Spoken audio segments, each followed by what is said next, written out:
வணக்கம், welcome to my channel to C Usha. இன்னைக்கு நம்ம பார்க்க போறது அவலை வச்சு ஒரு மகாராஷ்டிரியன் ரெசிபி. அதுவும் 2 நிமிஷத்துல எப்படி செய்யுதுன்னு பார்த்தலாமா? அதுக்கு முன்னாடி இது வரைக்கும் நீங்க சப்ஸ்கிரைப் பண்ணலாம் பண்ணிட்டு பக்கத்துல இருக்க பெல் ஐகானையும் அழுத்திட்டுருங்க. ஃபர்ஸ்ட் இதுக்கு 2 டம்ளர், அதாவது 200 ml குடிக்கிற டம்ளர் அளவுல சொல்லியிருக்கேன். தின் அவல் எடுத்துக்கலாம். அது ஒரு கிணத்துல சேர்த்துருவோம். 50 mlக்கு தேங்காய் தண்ணியை விட்டுப்போம். அது இல்லைன்னா நார்மல் வாட்டர் கூட விட்டுக்கலாம்.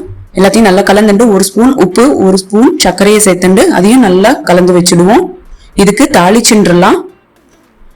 1 டேபிள் ஸ்பூன் அளவுக்கு எண்ணெயை விட்டுப்போம்.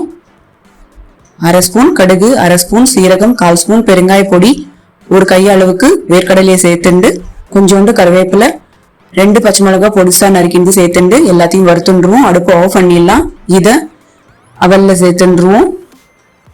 வெங்காயம் 1 பொருசா நறுக்கிந்து சேர்த்துடலாம். 3 டேபிள் ஸ்பூன் அளவுக்கு துருவின தேங்காவை சேர்த்துக்கலாம். கொஞ்சோண்டு கொத்தமல்லி தழைகளை சேர்த்துப்போம். 1 ஸ்பூன் அளவுக்கு லெமன் ஜூஸை சேர்த்துட்டு எல்லாத்தையும் கலந்து விட்டுடலாம். சிம்பிளா செஞ்சாச்சு. 2 நிமிஷம் தான் ஆகும். இது மார்னிங் பிரேக்ஃபாஸ்டாவும் சாப்பிடலாம், ஈவினிங் ஸ்நாக்ஸாவும் சாப்பிடலாம். டாப் கிளாஸா இருக்கும்.